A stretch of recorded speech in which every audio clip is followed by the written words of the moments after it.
أغلب التعاملات أكثر من 90% منها تصير تحت الطاولة في النوار بلا فواتير من غير حتى آثار قانونية صحيحة في مسابقات تنظم بطريقة مخالفة للقانون وفي تهرب ضريبي واضح.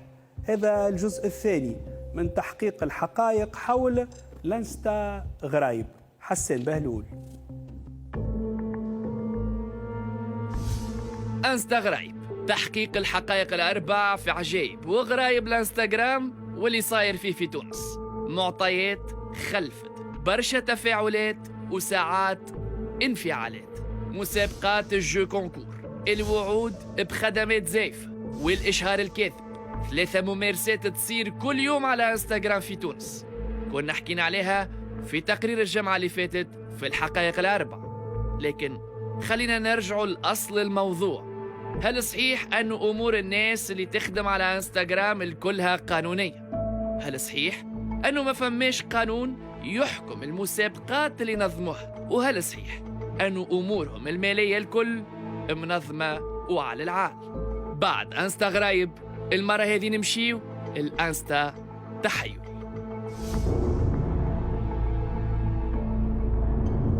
ضجة كبيرة وبرشا ردود أفعال في الإعلام وحتى في وسائل التواصل الاجتماعي. آلاف التعاليق على فيسبوك، تفاعلات بين اللي تأكد التجاوزات اللي ذكرناها وبين اللي تتعاطف مع صناع المحتوى واللي تدافع على ليزانستغرامور وليزانستغراموز، وتدوينات من صناع المحتوى والإعلاميين.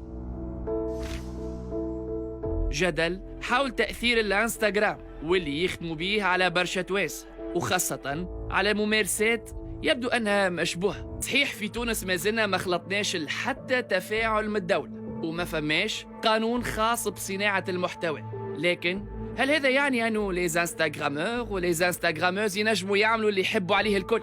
هل ما فما حتى قانون ينجم يحكم المسابقات اللي ينظموا فيها، وخاصة كيفاش فعليا قاعدة تصير معاملاتهم المالية؟ بعد بث تقرير انستغرايب في الحلقة الفارطة، ديزانستغرامور وديزانستغراموز تفاعلوا وأكدوا أنهم ينظموا في المسابقات هذه ويربحوا في تليفونات للناس اللي تشارك. أنا ربح آيفون بقيمة 4 ملايين و5 ملايين، ما نبقى نخلي المواطن يخسر 100 فرنك من جيبه، نقول لهم اعملوا فولو اكا من غير حتى مقابل، وانا اللي نجيب الايفونات وانا نوصل لهم الايفونات البيبي ديالهم، معناتها نعمل في كل شيء وما نخليهمش يتعبوا، وهذا الكل ما يدفعوا حتى دور من جيوبهم. على الاقل ربحوا الكونكورات نهبطوا لكم فيهم ال10 وال20 اللي يربحوا ولا ال15 اللي يربحوا، نهبطوهم لكم بالفيديو بلوح نوصل لهم ايفوناتهم في نهارين. باش تدخل في القرعة لازم تشترك في حسابات الانستغرام اللي يعمل لهم منظم اللعبة دعاية وإشهار. لكن هل صحيح أن اللعب والمسابقات هذه ما تخضعش لحتى قانون في تونس حسب رواية اللي نظموا فيها؟ القانون 9 جويلية 2002 المنظم للألعاب الترويجية يضبط هذا القانون القواعد المنظمة للألعاب الترويجية التي تهدف إلى تنمية البيوعات مهما كانت التقنيات أو الوسائط الإشهارية المستعملة. شنو معناها وسائط إشهارية؟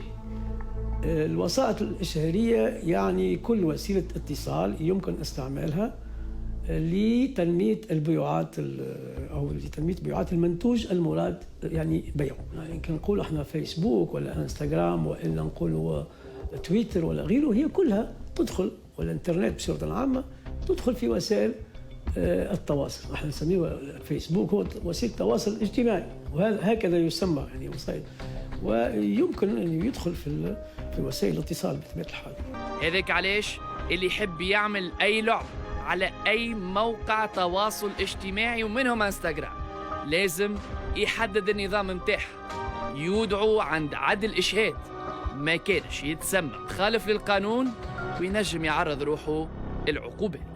كل لعبة ترويجية يلزم يكون عندها قانون ينظمها، والقانون هذا يجب يكون كتابي ويقع إيداعه لدى عدل الإشهاد. بالنسبة للقانون الألعاب الترويجية ينص في فصليه الفصل 12 والفصل 13 إلى أن كل من يخالف الشروط القانونية المطلوبة للألعاب الترويجية بعقوبات مالية. الفصل 12 ينص على عقوبات مالية من 1000 دينار إلى 20000 دينار، والفصل 13 من 500 دينار إلى 10000 دينار. باللي طلعنا عليه من مجمل الألعاب اللي شفناها، مارينا حتى لعبة جو كونكور أعلن المنظم متاعها على قانونها، ولا على عدل الإشهاد اللي تنجم تثبت عنده قانونها والنتائج متاعها. كل لعبة تنظمت دون احترام القانون نجم توصل الخطايا اللي يدفعها منظمها المجموع مبلغ 30 مليون توانسة. لكن التجاوزات في اللعب هذه ما توفاش لهنا، لأنه حتى المعاملات المالية متاعها فيها برشا ما يتقال. حبينا نثبتوا من الناس اللي شاركت في تنظيم اللعب هذه، أصحاب المشاريع والبوتيكات وغيرها اللي لقيناهم في القوائم متاع الحسابات اللي روجوا لها ليزانستغرامور. اتصلنا بهم، قدمنا رواحنا وسألنا إذا قاعدين يتسلموا في فاتورات مقابل المبالغ اللي يدفعوها المنظمين لجو كونكور، وهل قاعدين يقوموا بالمعاملات المالية كما يفرضها القانون. وهذه عينة من الناس اللي كلمناهم. لقينا الباج نتاعكم في واحد من لي كونكور اللي منظمته انستغراموز هكا ولا؟ طيب حابين نسألوك مدام خاطر المعلومات اللي عنا انه المسابقات هذه اللي جو كونكور هي تنظم على غير الصيغه القانونيه. حابين نسألوك كيفاش تعاملت معها بالضبط؟ كونتاكتيت هنا بيان سور، كلمتها طلبت موضوع معين، بعثت لها قالت لي كونكور يا النهار الفلاني. صابيت لها فلوس في الحساب الشخصي نتاعها؟ ايه في الحساب الشخصي نتاعها. خديت فاتوره ولا صححت كونتراتو؟ لا جوست عندي البراشير اللي صابت فيه تاع الفيرسمون. فوالا بالضبط. لا ما قالت لي نعمل لك. فهمتك. هي قالت لك وانت خديت فاتوره؟ لا مازلت عندها كونت معناها بعد كده بعطيها على ما عطاتك فاتوره؟ هذا عملتوا كونترا؟ ما نقولوا احنا نديروا بنسونير وكهو معناها. عملتوا كونتراتو ولا لا؟ يا والله زي ما عملناش كونترا، خلصنا قبل راس العام.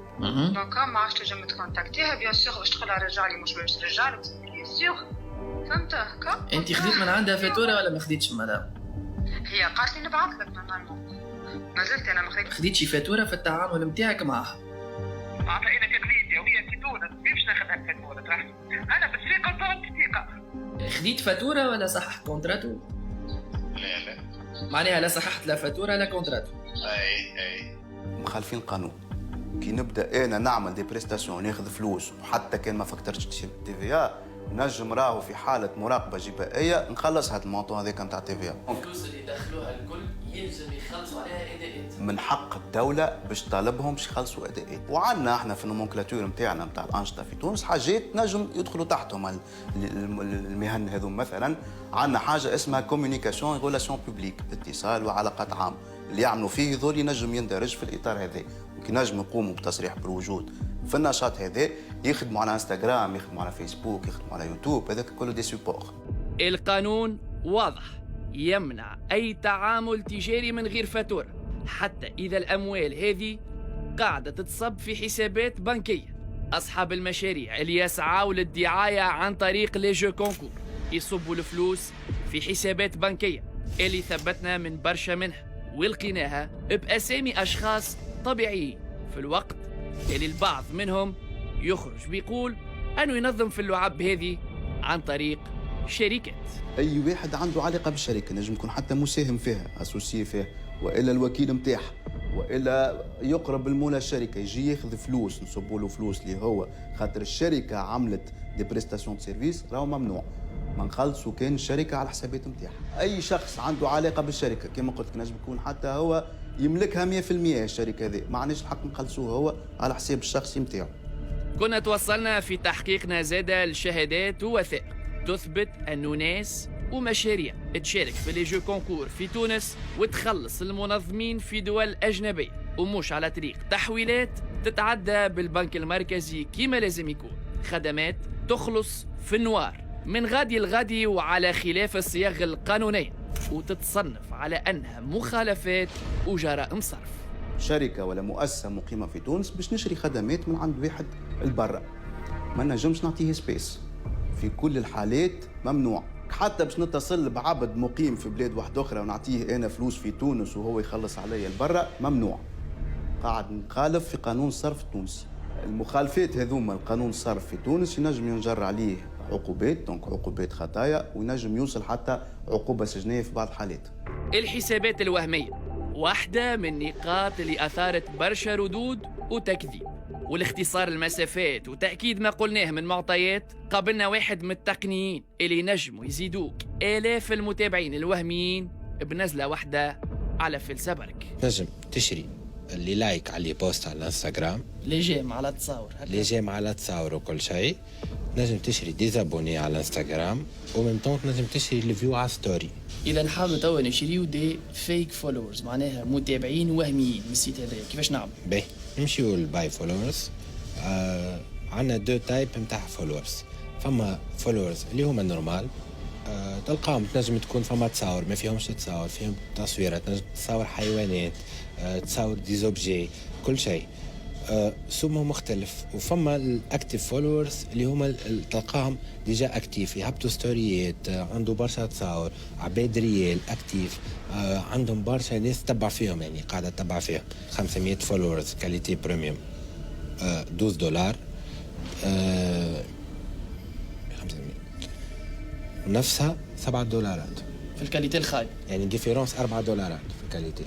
توش نزيدوا 1000 حساب وهمي على الكونت انستغرام هذا اللي فيه عدد المتابعين نتاعو 0، عدد الناس اللي يتبع فيهم 0، وعدد التصاور ولا الفيديوهات اللي مهبطهم على الكونت هذا زاد كيف هما 0. باش يبداو المتابعين يزيدوا في ظرف ساعة أو ساعتين، ماكسيموم 24 ساعة يزيدوا لك 1000. أصحاب المشاريع الصغيرة اللي تدفع في فلوس مقابل حسابات وهمية فيك كانوا في الحقيقة ينجموا يشريوها وحدهم بمبالغ أقل برشا. عملية بسيطة لا تتكلف فلوس ولا تاخذ وقت، وخاصة على عمليات تحيل وغسيل أموال. فضائح عابرة للقارات تقريبا في كل بلدان العالم، في بريطانيا، في الولايات المتحدة الأمريكية، في الكويت، وفي مصر، وفي غيرها وغيرها من البلدان. ممارسات مشبوهة وجرائم تحيل وجرائم مالية، تهم وبرشا نقد، خاصة للمحتوى اللي قدموه برشا من الناس الموجودين على انستغرام وغيرها من مواقع التواصل الاجتماعي. خلات برشا دول تتحرك، تتعب وتجتهد باش تقدم محتوى يحترم عقول التوانسة.